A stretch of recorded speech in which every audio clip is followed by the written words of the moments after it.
सतगुरु आए दया करी ऐसे दीन दयाल, बंदी छोड़ वृत्तास का, उसका गुण है बंदी छोड़, काल के लोक से छुड़वाने वाले, और जक्ष अग्नि वृत्ताल हमारा पालन पोषण दान पोषण करने वाले वही हैं। क्या कह रहे हैं गुरुदेव भगवान कि गरीबदास जी कहते हैं सतगुरु आए दया करी ऐसे दीन दयाल। सतगुरु आए दया करी। अब भाइयों और बहनों, सतगुरु कहाँ से आए? सतगुरु कहाँ से आते हैं? सतलोक से, सचखंड से। हम अपने गुरुदेव को क्या कहते हैं? सतगुरु।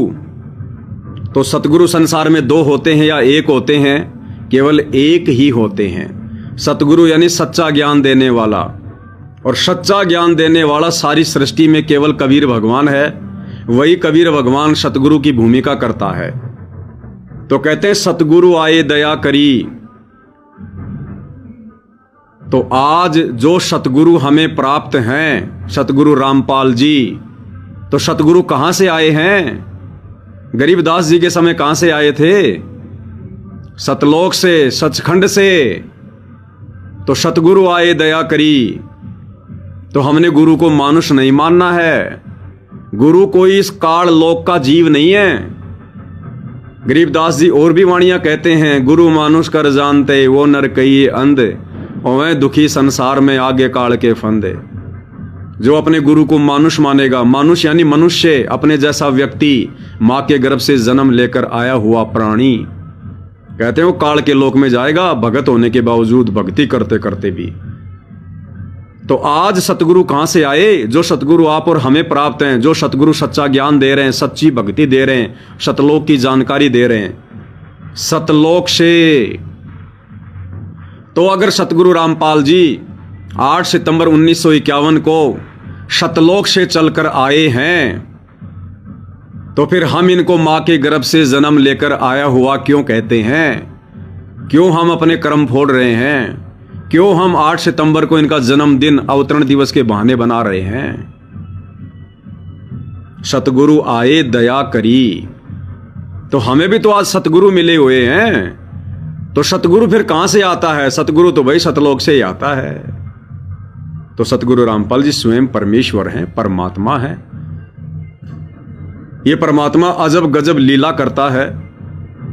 इतनी आसानी से भक्तों को कैसे समझ में आ जाएगा? भगत कभी भगवान को नहीं पहचान सकता। भगत कभी अपने सतगुरु को नहीं जान सकता। सतगुरु जिन जिन आत्माओं पर दया करेगा अपनी पहचान करवाने की, वही आत्माएं उसके आशीर्वाद से पहचान पाएंगी। अरे इस सतगुरु को, इस परमात्मा को 21 ब्रह्मांड का स्वामी काल ज्योति निरंजन वो भी नहीं पहचान पा रहा। विचार करो, 21 ब्रह्मांड का राजा ये नकली भगवान काल, ये भी सतगुरु को नहीं पहचान पा रहा। ये भी धोखे में है। उसने 2 बार अपनी कोशिश करके देख ली, करोथा कांड के समय और बरवाला कांड के समय, कि हो सकता है मुझे कुछ भेद पता चल जाए, कोई सुराग लग जाए। लेकिन परमात्मा भी अजब गजब के एक्टर हैं। जो लीला ये अपने हाथ में लेते हैं उसको पूरी निभाते हैं। तो काल भी धोखे में है। काल को ये तो विश्वास नहीं है कि भाई वो भगवान खुद ही आएगा। उसको इतना जरूर है कि वो मेरे भाइयों को यहां पर भेजता रहता है संत रूप में। तो काल को डाउट था कि हो सकता है ये जो धरती पर ऐसा निर्मल ज्ञान दिया जा रहा है, कहीं ये कोई जोगजीत वगैरह तो नहीं है, ज्ञानी तो नहीं है, सहजदास तो नहीं है। तो काल को चिंता बनी। 2006 सतलोक आश्रम वालों को सवारा। उसके बाद आर्य समाजियों को मौका मिला। डायरेक्ट आर्य समाजियों को बरवाला कांड करवाने के लिए मौका नहीं मिला था। सतलोक आश्रम कमेटी जो करोथा में थी, इन लोगों ने बेवकूफी की। सतगुरु रामपाल जी महाराष्ट्र के पूना में सत्संग करने गए हुए थे। उस दौरान सतलोक आश्रम कमेटी ने, करोथा वालों ने सतगुरु रामपाल जी से बिना पूछे एक बहन से और कुछ एकड़ जमीन दान में ले ली। आगे चलकर उसी जमीन पर लफड़ा हुआ और आर्य समाज को काल प्रेरणा से मौका मिल गया। तो काल ने जो जड़ थी करोथा कांड की, वो भी सतलोक आश्रम करोथा के मैनेजमेंट को ही निमित्त बनाया। बाद में आर्य समाज को मौका मिला। अपने गुरु से पूछे बिना दान लेने का अधिकारी भगत नहीं है, आश्रम के लिए जमीन लेने का अधिकारी भगत नहीं है। जब आपका गुरु साक्षात है, धरती पर है, आप आसानी से उनसे बात कर सकते हैं, आप उनसे पत्राचार कर सकते हैं, आप उनसे लेटर भेज के मालूमात कर सकते हैं। उस समय तो मोबाइल चल गए थे, गुरुदेव के पास में कीपैड का मोबाइल था। 1995 में हिंदुस्तान में मोबाइल आ गया था। गुरुदेव गए 1999 के बाद सत्संग करने, उस समय तो गुरुदेव के पास में मोबाइल था। जिस भगत के यहां पूना में सत्संग करने गए थे उसके पास भी मोबाइल था, सतलोक आश्रम कमेटी के पास भी मोबाइल था। लेकिन इन लोगों ने अपने आप को शाना समझा कि हम गुरुजी को सरप्राइज देंगे, सरप्राइज। गुरुजी हमारी पीठ थपथपाएंगे कि वाह बेटो वाह, तुमने जमीन दान में ले ली। इनको ये नहीं पता था कि काल तुम्हारी पीठ थपथपा रहा है। और उसी जमीन के टुकड़े को लेकर आर्य समाज को मौका मिला, करोथा कांड हुआ। फिर 2014 बरवाला कांड, 2014 के बरवाला कांड में तो बिल्कुल क्लियर है, प्रत्यक्ष है, ना किसी आर्य समाजी का कोई हाथ है, ना कांग्रेस सरकार का कोई हाथ है, ना बीजेपी सरकार का कोई हाथ है, ना किसी धर्म गुरु का कोई हाथ है, ना किसी राजनेता का कोई हाथ है।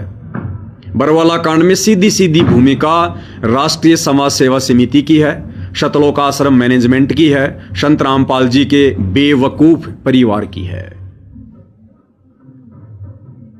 तो काल ने सोचा कि ये अगर उस कबीर के द्वारा भेजा गया कोई संत है या मेरा भाई है, और अगर मैं इसके साथ में बदतमीजियां करवाऊंगा आत्माओं में प्रेरणा करके, अगर ये वो सतलोक वाला होगा तो ये जल के भस्म कर देगा, क्योंकि उसके पास तो शक्ति अपरंपार होगी। क्योंकि ये काल लोक के जो साधु संत महात्मा होते हैं भाई और बहनों, हम देखते हैं, इनके किस्से पढ़ते हैं। दुर्वासा, किसी ने जरा सा कुछ बोल दिया, श्राप दे दिया, भस्म कर दिया, नष्ट कर दिया।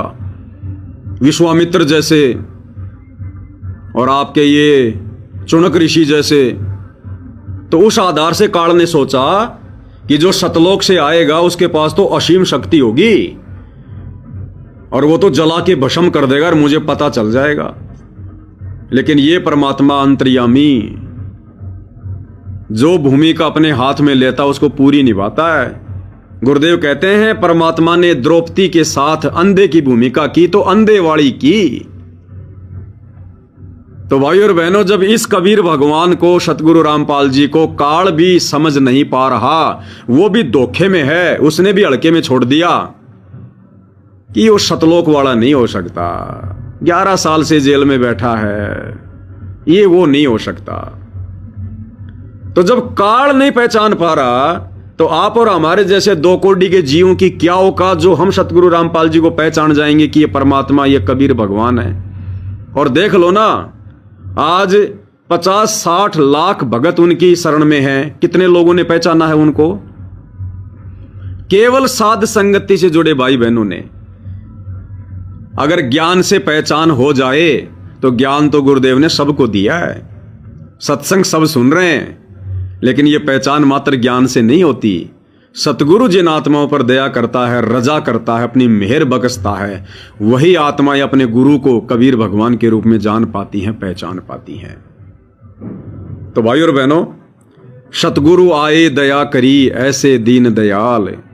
तो ये वो सतगुरु है जो सतलोक से चलकर वर्तमान में कलयुग की बिचली पीढ़ी में 8 सितंबर 1951 को आप और हमारे पूज्य गुरुदेव के रूप में, सतगुरु के रूप में प्रकट हैं, और जिन्होंने हमें ये शास्त्र अनुकूल मोक्षदायिनी शत भक्ति प्रदान कर दी है।